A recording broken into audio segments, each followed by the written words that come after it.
Nos encontramos en el lugar más antiguo del planeta. Su formación comenzó hace 200 millones de años al fracturarse el supercontinente Pangea. Desde entonces, la devastadora fuerza de la naturaleza no ha dejado de modelarlo, de esculpir las más bellas formas en una tarea de creación que nunca termina.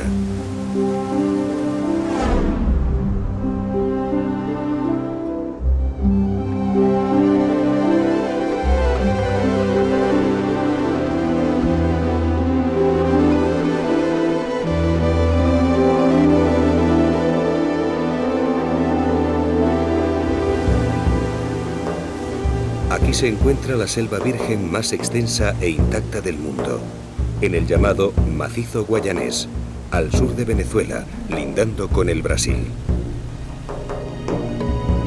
Cientos de cascadas y raudales e impetuosos ríos y torrentes son los únicos claros que interrumpen la pujanza de la selva.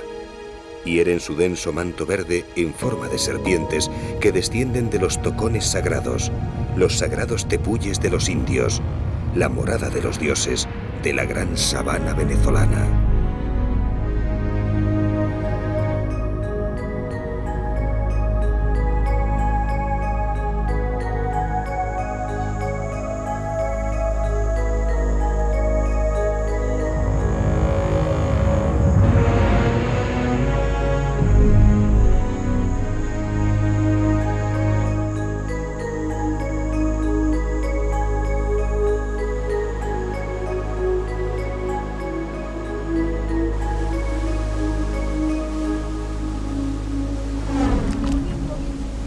En el interior de este mundo verde anclado en el tiempo, viven hombres adaptados íntimamente a este medio selvático, que aunque fascinante, está lleno de peligros.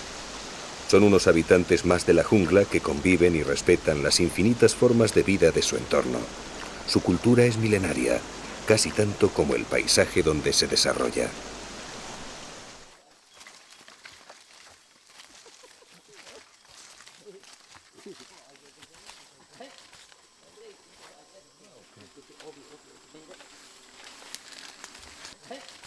Es un escenario de cazadores y cazados, donde cualquier descuido puede alterar el orden de las cosas. El cazador se puede convertir en presa y la presa en un implacable predador.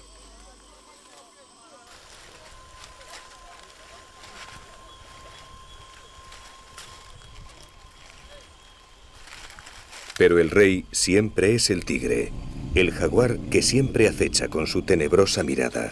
Su rugido silencia el bosque, paraliza el latido de la vida. La jungla no recupera el aliento hasta que su majestad se cobra el tributo de sangre. Aquí viven indios de diferentes etnias, pemones, maquiritares, panares y otis, divididos en un sinfín de tribus.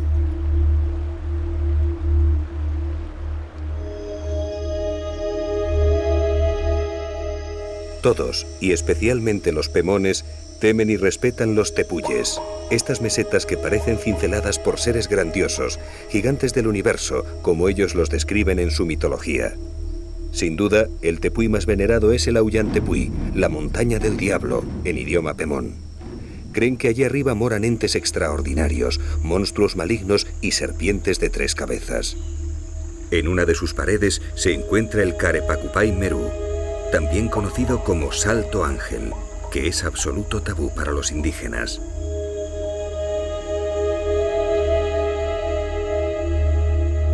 En sus ensoñaciones psicodélicas, los chamanes cantan para advertir a los suyos. Cuando caminéis por el bosque o naveguéis por el río Churún, agachar la cabeza y ser respetuosos. No miréis hacia arriba, ser precavidos. Encima del Aullan viven espíritus crueles y perversos que no admiten ser observados. Y si tenéis que ir al cañón del diablo, vuestros ojos no deben ver jamás el gran salto Carepacupay. Detrás de él vive el más poderoso de los dioses. Si le veis, no dudará en daros muerte.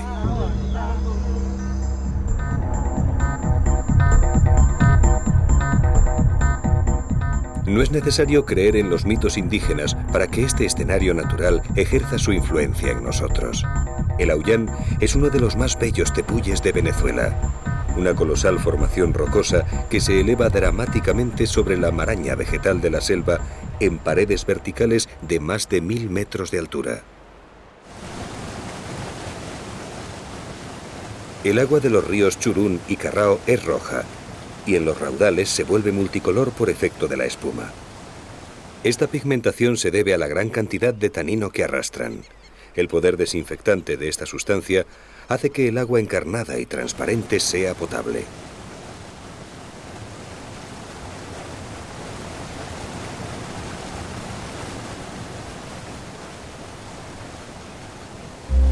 El Churún es tributario del Carrao, que a su vez vierte sus aguas oscuras en las de aluvión, marrones y turbias del Caroní, afluente del Orinoco.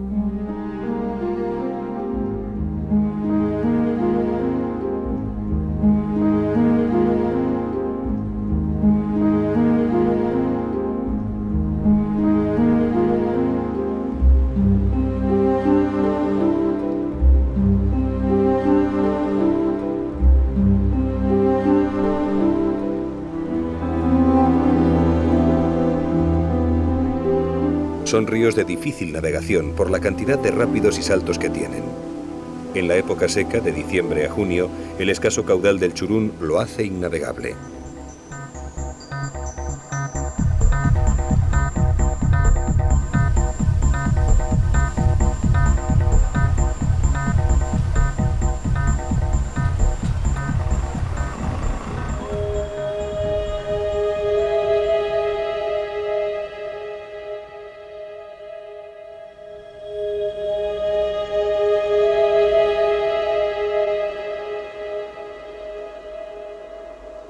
Aquí todo cobra dimensiones ciclópeas. La fuerza de la naturaleza se manifiesta constantemente, creando un ambiente sobrecogedor que ha espoleado desde antaño la imaginación del viajero y ha dado lugar a todo tipo de leyendas. Tal vez por eso, Arthur Conan Doyle se inspiró en Canaima cuando escribió la novela El Mundo Perdido.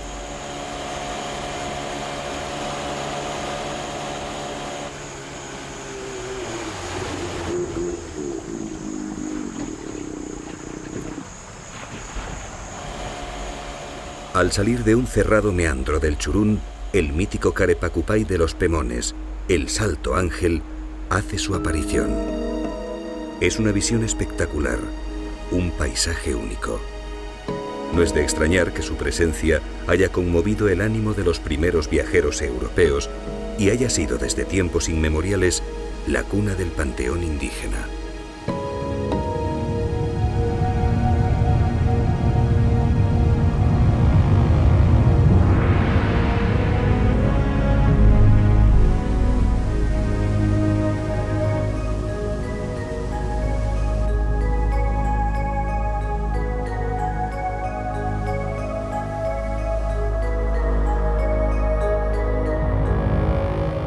Es el salto de agua más alto del mundo.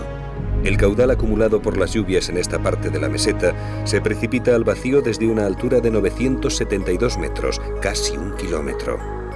Es 17 veces más alto que las cataratas del Niágara.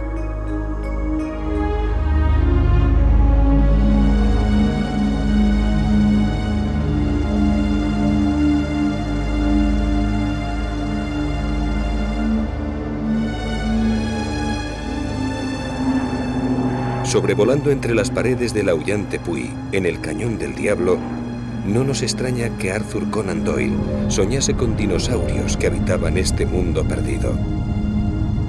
En los 700 kilómetros cuadrados de extensión del Auyán Tepuy, la vegetación y la fauna es distinta a la de abajo. Los tepuyes son restos de una gran meseta que en el Precámbrico ocupaba toda la región. Las especies vegetales que cubrían el antiguo macizo y parte de su fauna han perdurado en las cimas de estos cerros, aisladas por sus altas paredes verticales.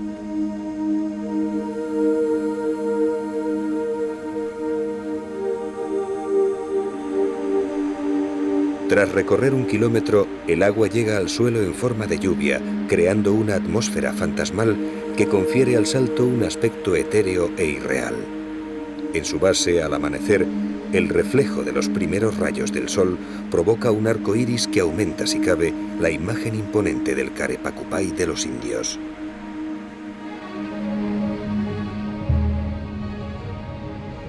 El Salto fue visto por primera vez por el explorador de la Guayana, Félix Cardona, en 1927.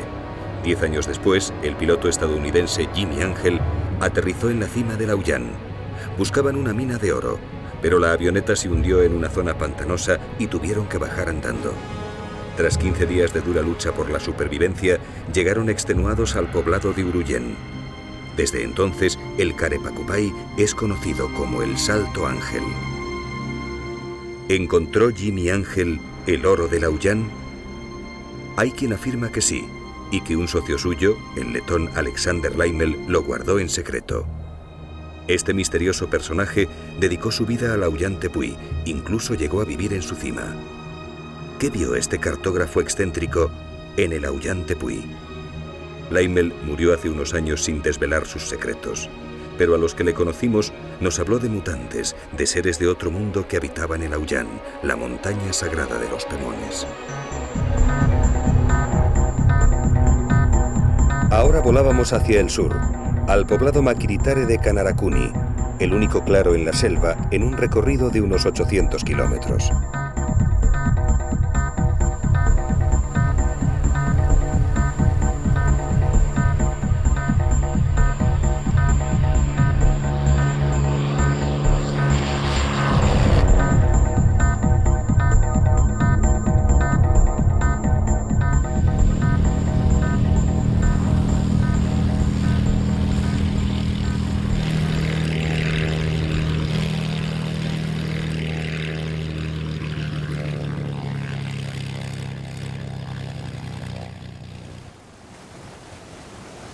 A una hora en canoa por el río Canaracuni, tuvimos nuestro primer encuentro con los Sanema, un grupo nómada escindido de los Yanomamis, el pueblo feroz, como los bautizó injustamente el antropólogo norteamericano Napoleon Shannon.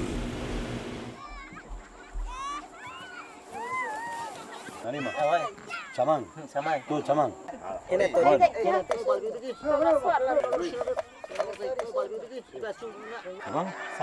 Chamán.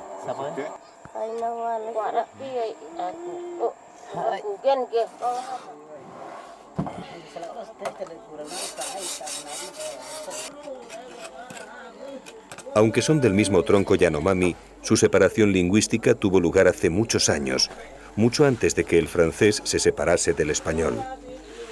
En la actualidad no se entienden al hablar, aunque sus costumbres son casi idénticas.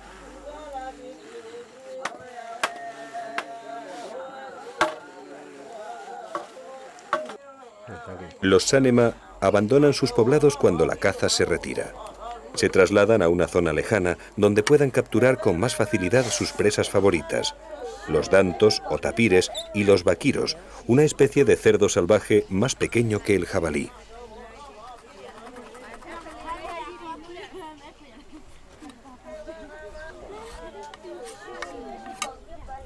Sus casas son grandes y diáfanas.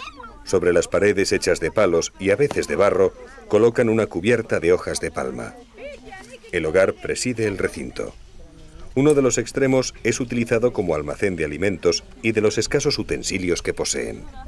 En el resto del espacio cuelgan sus chinchorros o hamacas, donde descansan y duermen.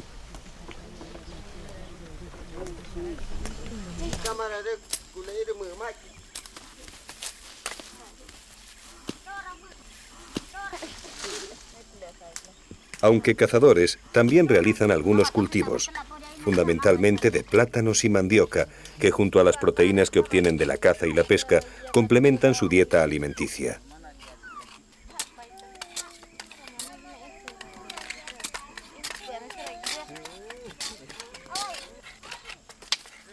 Las fincas de comida pertenecen a la comunidad.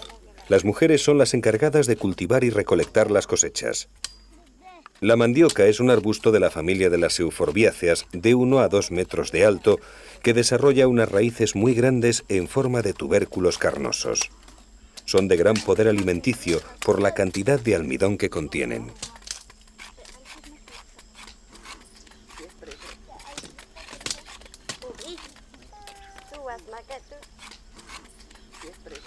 La mujer sánema es la encargada de la mayoría de los trabajos domésticos. Recolecta frutos y leña en el bosque, cultiva, cocina y cuida de los niños más pequeños. El hombre emplea casi todo su tiempo en la caza y ocasionalmente pesca en las quebradas cercanas al poblado.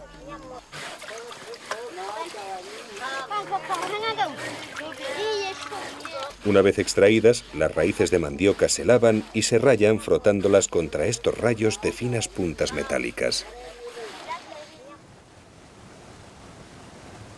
Hace unos años, un avión de C-3 se estrelló en el río a poca distancia del poblado. Desde entonces, los Sánema han utilizado el aluminio de su fuselaje para fabricar pequeñas puntas metálicas para sus rayos.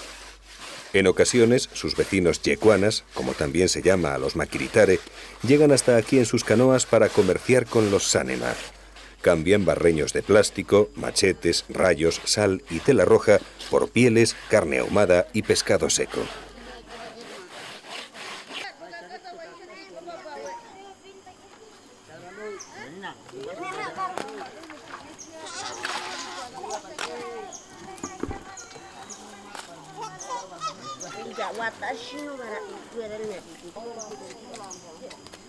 La tapioca, el producto de rallar la mandioca, se introduce en el seucán, unos canastos flexibles que servirán para exprimirla.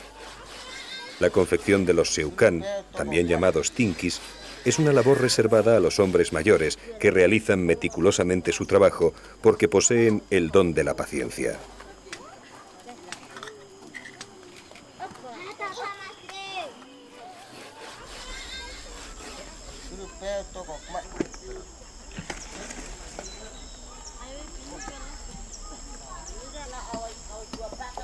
El jugo de la mandioca contiene ácido hidrociánico, que es muy venenoso. Por eso tienen que extraerlo exprimiendo la tapioca en los seucán. Mediante un ingenio de prensa que tensa la fibra por la acción de una palanca, el veneno va rezumando lentamente.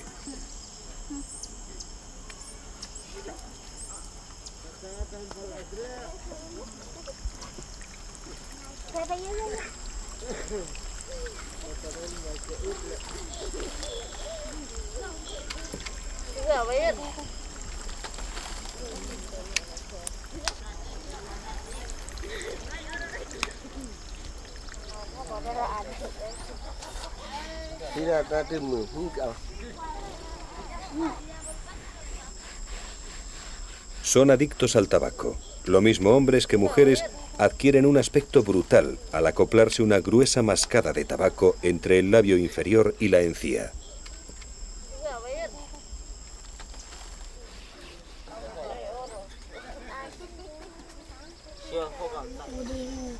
Más que la necesidad de mascar tabaco, esta costumbre les aporta las sales minerales complementarias a su dieta alimenticia. Humedecen las hojas de tabaco y las embadurnan en cenizas. Poco a poco van moldeando la mezcla hasta conseguir un rulo prensado que se introducen en la boca. Como tantas otras cosas que son comunales entre los Sánema, las mascadas de tabaco también se comparten. Viajan de boca en boca con la mayor naturalidad.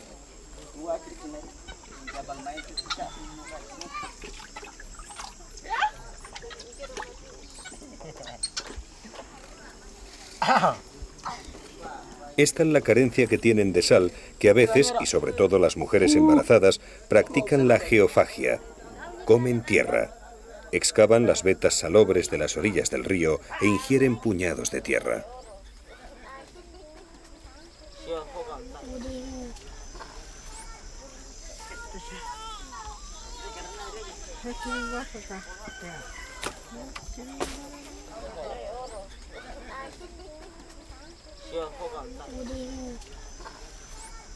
Cuando la prensa ha extraído todo el jugo venenoso, la tapioca queda lista para hacer el cazabe, el pan de la selva.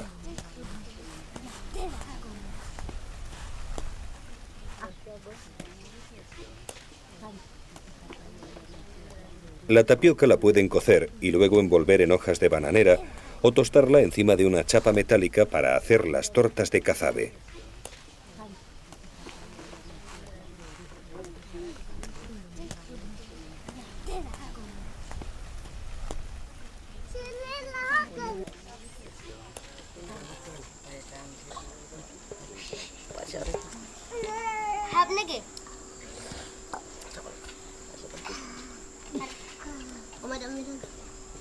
Estos hombres del bosque tienen el hábito de maquillar su cuerpo y su rostro antes de emprender cualquier acción.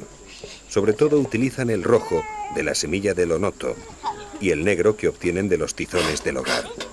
Cada sánema tiene un dibujo concreto que le protege. Suelen representar a sus animales totémicos vistos bajo los efectos de la sakona o yopo, una potente sustancia visionaria que aspiran por las fosas nasales.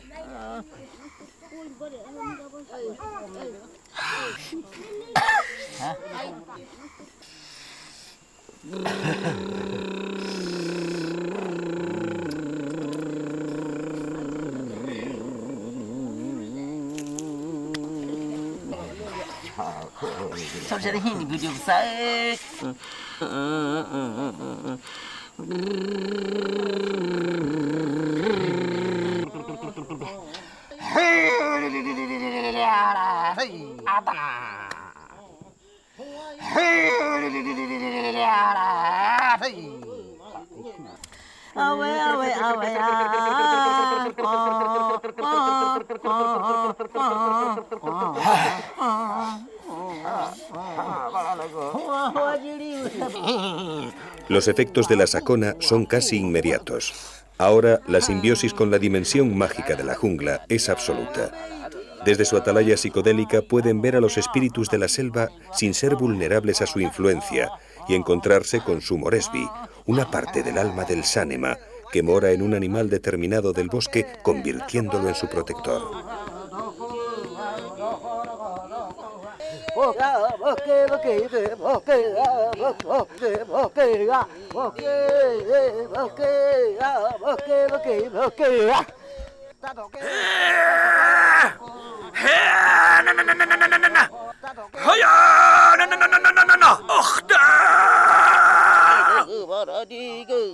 Los viajes al mundo de los espíritus son cotidianos. Casi a diario, el sánema siente la necesidad vital de transformarse en su animal totémico y visualizar a través de sus ojos la otra realidad de su existencia.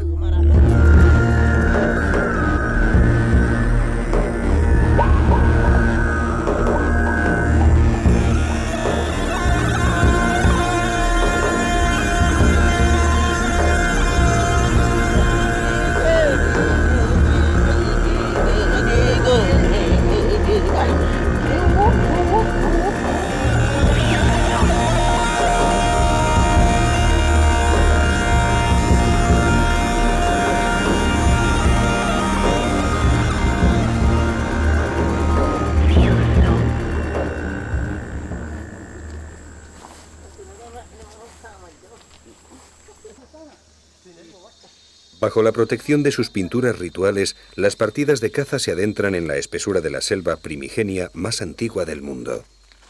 Junto con el Amazonas, forma parte del pulmón vegetal más grande del planeta, un patrimonio de la humanidad que todos tenemos la obligación de preservar. Los cazadores permanecen inmóviles, al acecho, en silencio, esperando que alguna presa se mueva para lanzarse al ataque.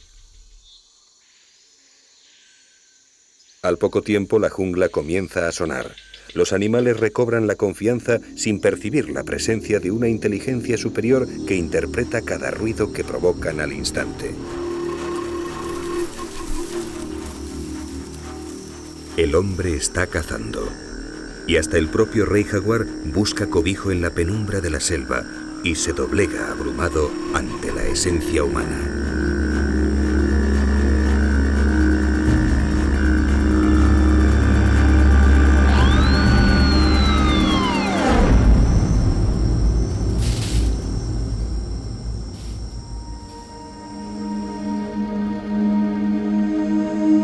Los sánemas se mueven en un área enorme. Se les puede encontrar cerca de cualquier río en el sur del macizo guayanés, principalmente en la cuenca del Caura. Este caudaloso río, afluente del Orinoco, está lleno de raudales y cataratas que dificultan su navegación y la penetración de intrusos en una de las zonas menos exploradas de Venezuela. Son aguas muy peligrosas. Las fuertes corrientes del río forman poderosos remolinos capaces de engullir a un hombre.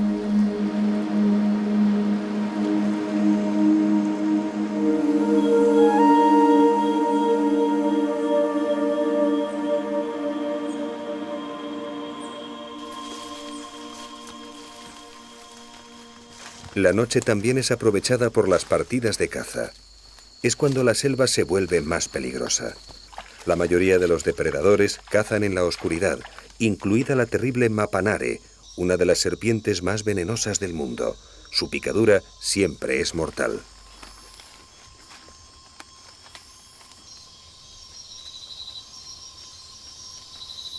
Pero los Sanema saben bien dónde pisar en este mundo que dominan hace más de 3000 años.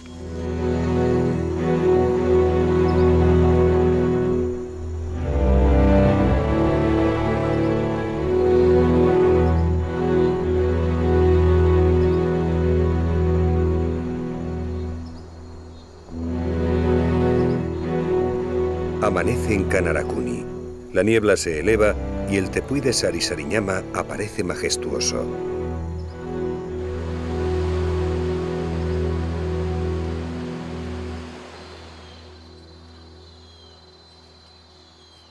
Los jóvenes Yekuana Makiritare, vecinos de los Sanema, preparan sus cerbatanas.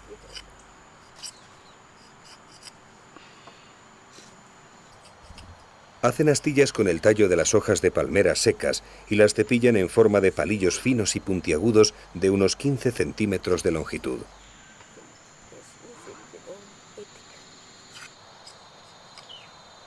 En la parte posterior de los dardos enrollan unas fibras de textura algodonosa de un grosor igual al diámetro del cañón de las cerbatanas. Al soplar, las fibras reciben la presión del aire y el dardo sale lanzado a gran velocidad. Aquí todos emplean los recursos vegetales que les da el bosque.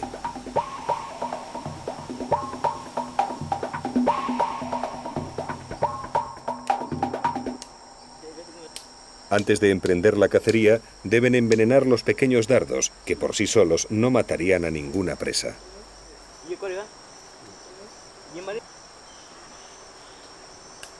Realizan unas incisiones en la corteza de un árbol llamado tunare, y esperan a que comience a emanar una resina naranja extremadamente venenosa.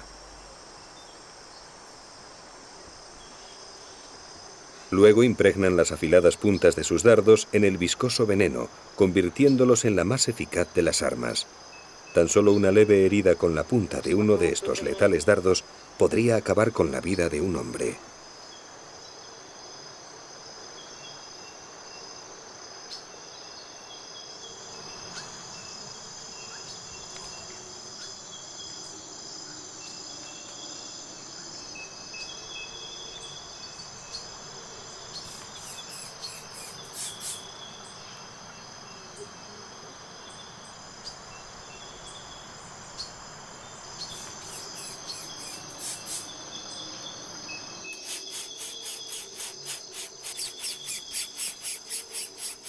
Son unos especialistas en las técnicas del reclamo. Saben imitar el canto de casi todos los pájaros que conocen.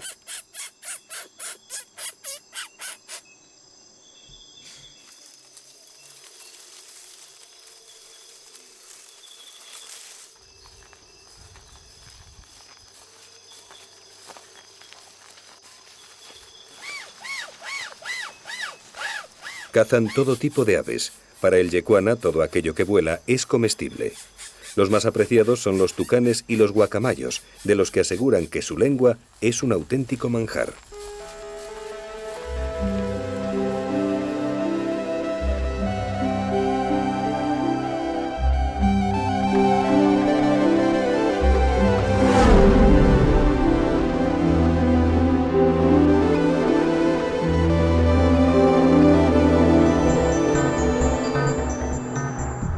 Desde Kanarakuni sobrevolamos el tepuy de Sarisariñama.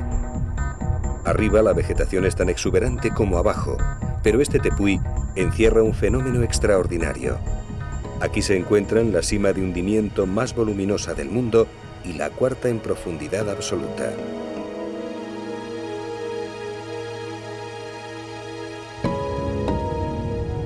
La superficie de la meseta está surcada por profundas grietas y las mayores simas de colapso desarrolladas en roca arenisca.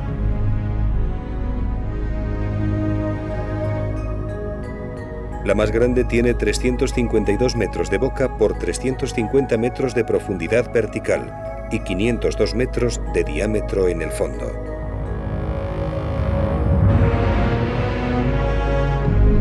Se han desarrollado por el hundimiento de grandes cavidades de roca arenisca. Poseen un sistema propio de drenaje formado por corrientes que se originan en sus paredes y bordes y terminan desapareciendo por vía subterránea.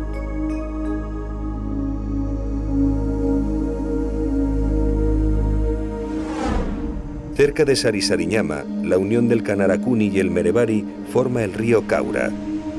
Sus aguas descienden con bravura en el Salto Para, una de las cataratas más espectaculares de Venezuela y un lugar sagrado para los indígenas.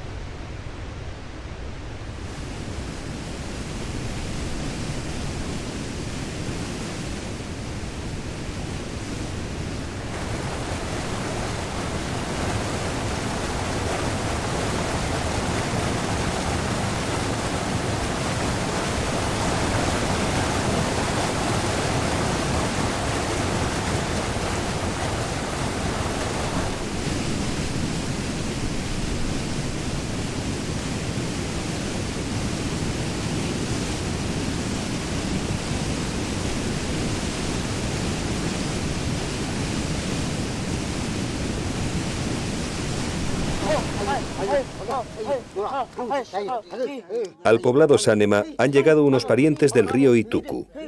Los saludos preceptivos son un verdadero ritual. De dos en dos van recitando sus respectivos árboles genealógicos que a veces se remontan a 20 generaciones.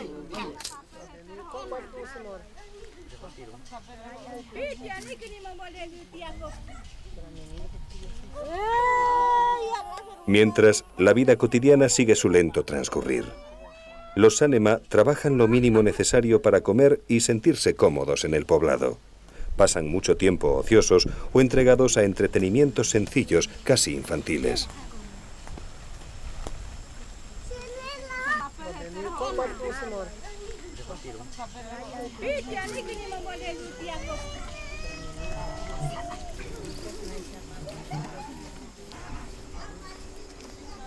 La llegada de visitantes siempre rompe la monotonía. Preparan danzas, juegos y comida para todos. Los guerreros se pintan con tizones, como lo hacen cuando guerrean con otras tribus. Es una costumbre muy arraigada la de retar a los forasteros, aunque solo sea de forma lúdica. El Sánema siempre ha sido y será un pueblo guerrero.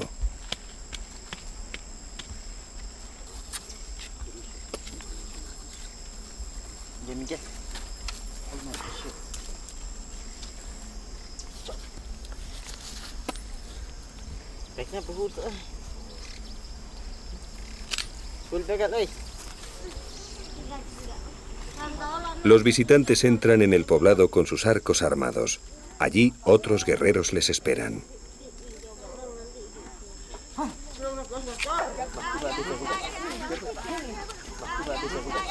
Las puntas de las flechas están envueltas en hojas de platanera para que no hieran a nadie. Es tan solo un ritual de bienvenida. Los Sánema creen que tras la creación del mundo, los dioses libraron una cruel batalla en las estrellas.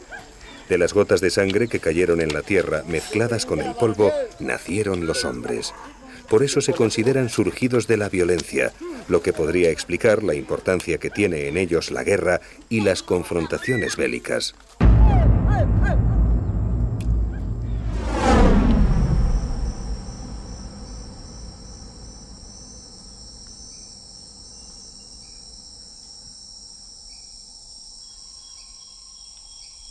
Siempre están vigilantes observando el bosque que les rodea. Los enemigos siempre llegan a través de él. Esa maraña forestal, que aquí es especialmente tupida. En el macizo guayanés, la selva se desarrolla en un suelo granítico. Los árboles se ven obligados a sujetarse mediante raíces aéreas y de superficie. Por eso, hay zonas donde el bosque se hace casi impenetrable.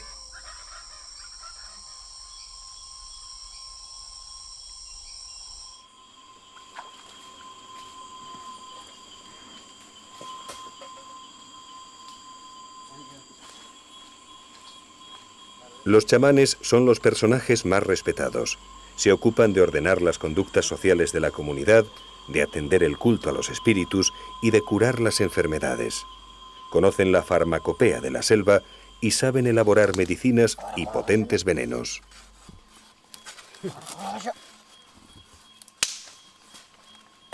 Son los encargados de la recolección y preparación de la sacona o yopo. Buscan en el bosque el árbol llamado amaí. Cuanto más grande y adulto sea, más fuerte será el alucinógeno que obtengan.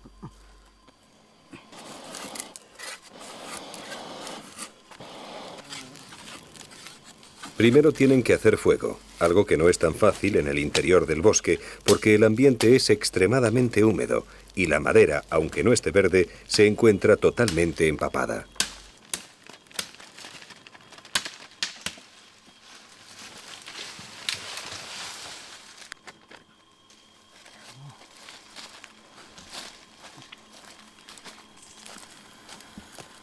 Lo encienden con un tizón candente que han traído desde el poblado.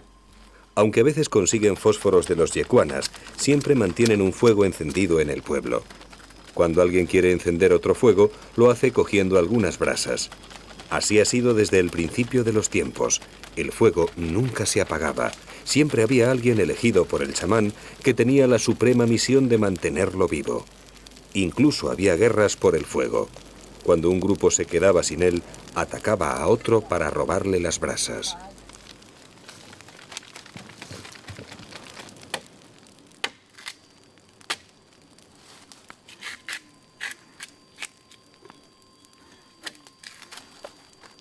Para extraer la sacona, arrancan tiras de corteza de la amaí, las humedecen con saliva y las ponen sobre las llamas para que exuden el alcaloide.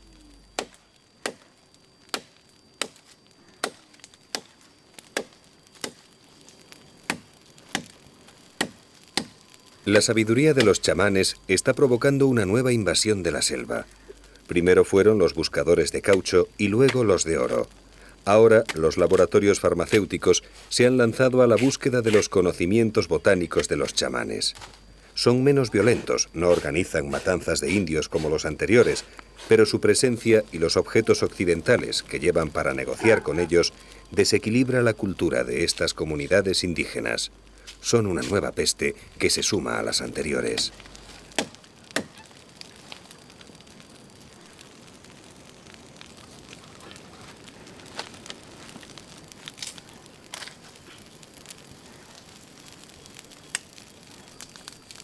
La resina alucinógena exudada por la acción del calor es depositada en una marmita que luego pondrán a cocer hasta que se solidifique.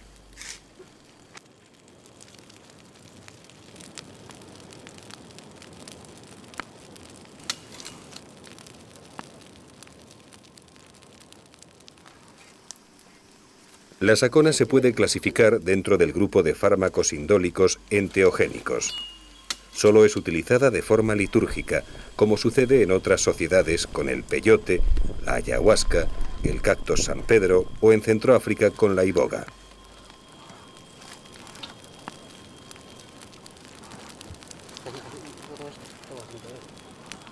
Antes de regresar al poblado, uno de los chamanes prueba la eficacia del preparado.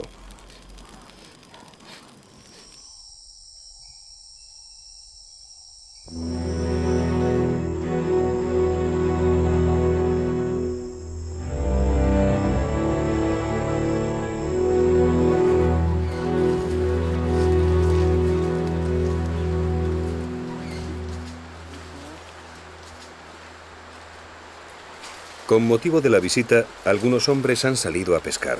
Para ello tienen que recolectar primero las lianas de barbasco.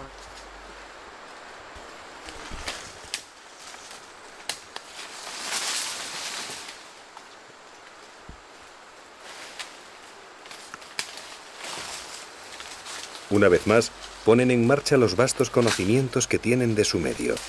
El bosque les ofrece todo aquello que necesitan, por eso el profundo respeto que sienten por él.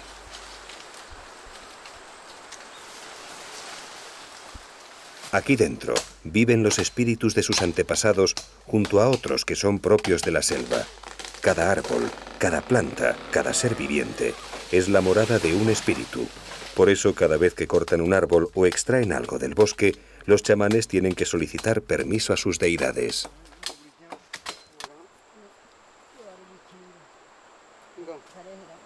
Cortan las lianas de barbasco y las machacan con unas porras de madera para favorecer la salida de la savia cuando las sumerjan en el agua del río.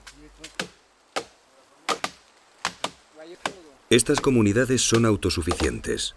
Pertenecen a esta tierra tanto como la propia jungla. No conocen otro mundo más allá del límite del bosque. Son felices por sentirse arraigados a sus costumbres.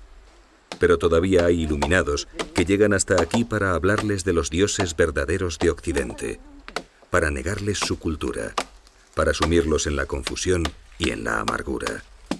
Son algunos misioneros, especialmente los de algunas sectas protestantes como la de Nuevas Tribus, que se dedican a la conversión de los infieles como histéricos y ocasionan verdaderos desastres con sus ridículas prédicas trasnochadas.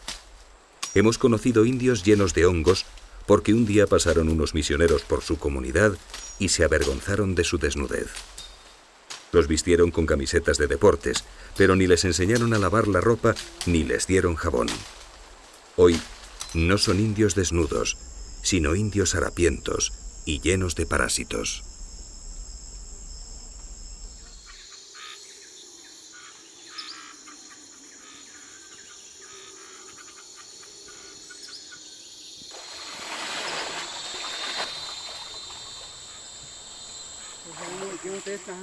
La savia del barbasco va enturbiando las transparentes aguas del río. No se trata de un veneno propiamente dicho, no deja residuos ni contamina.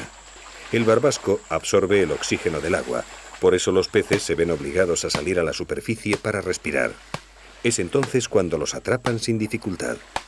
Al poco tiempo, el barbasco es arrastrado por la corriente y desaparece sin que el río sufra ninguna consecuencia.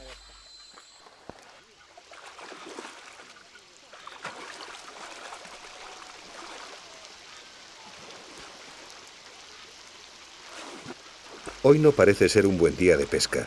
Los pescadores miran fijamente el agua, pero los peces no salen y para colmo, el sol de hace unos minutos ha dado paso a una tormenta, algo muy frecuente en esta latitud, donde el clima puede cambiar varias veces en un mismo día.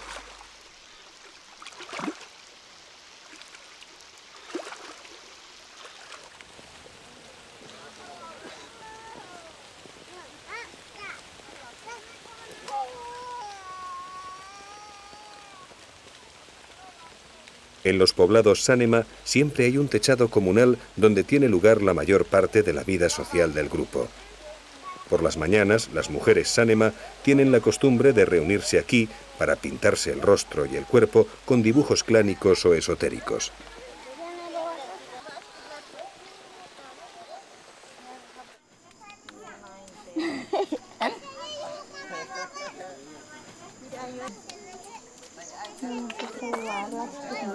Otra de las labores comunes habituales es la de despiojarse. Casi de continuo, las mujeres se dedican a capturar esos pequeños parásitos entre el pelo de la cabeza de sus compañeras o de los niños. Cuando atrapan alguno, lo matan con sus dientes y se lo comen. Está claro que sobre gustos no hay nada escrito.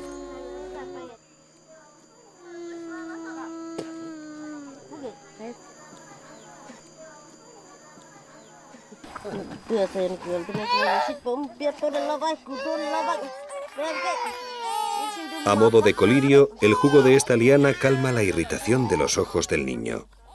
Conocen innumerables remedios para muchas de las dolencias que padecen.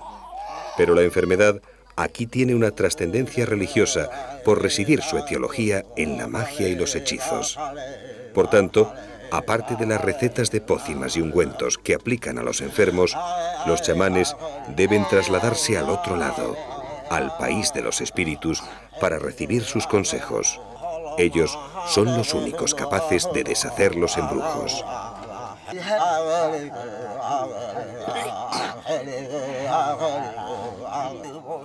Necesitan ingerir fuertes dosis de sacona que les produce una gran salivación. El viaje que tienen que realizar para encontrarse con sus deidades y formular sus preguntas es muy largo. Los cánticos rituales y los movimientos acompasados son eficaces instrumentos para salir de sí mismos, para trascender al más allá, para abrir la puerta que permite a sus conciencias acceder a una realidad diferente.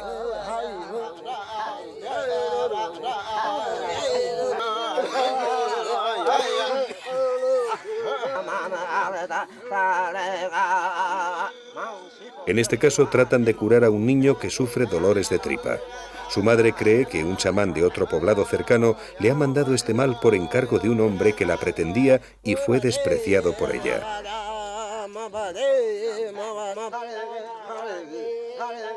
Este tipo de conflictos es muy frecuente entre los Sanema.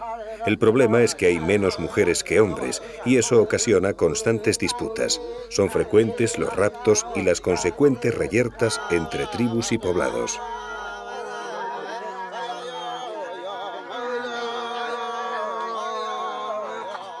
El chamán mayor indica lo que tienen que hacer para extraer el mal del cuerpo del niño. Los otros ejecutan sus órdenes mientras siguen ingiriendo el poderoso alucinógeno. El más joven frota las manos sobre la tripa del niño para impregnarse del mal que le atenaza.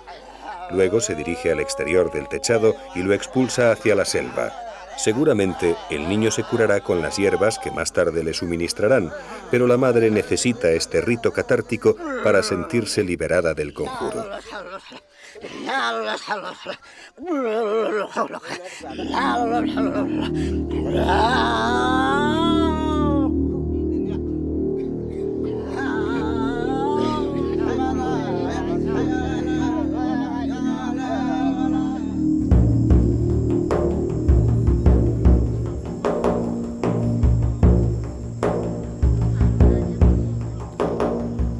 Las mujeres se preparan para la danza que tendrá lugar a la caída del sol.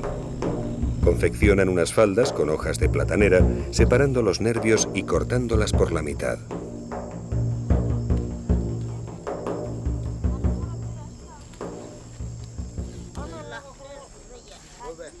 En estas manos hay 3000 años de cultura. Sus madres y sus abuelas, y sus bisabuelas, y sus tatarabuelas, y las mujeres del principio de los tiempos, de su tiempo selvático, también confeccionaron estas mismas faldas.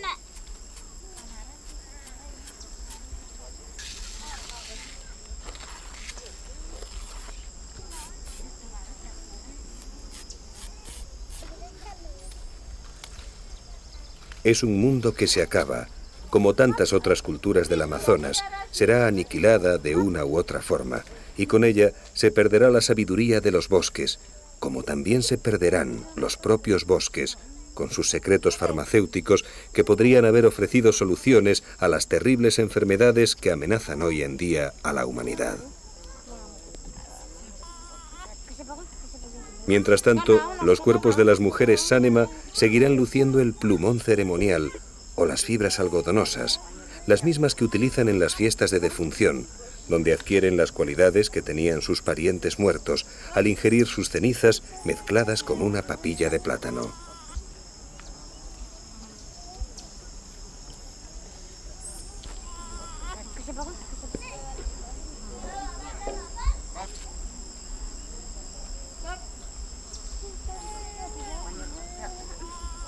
Los hombres también se adornan para la danza, aunque con menor profusión.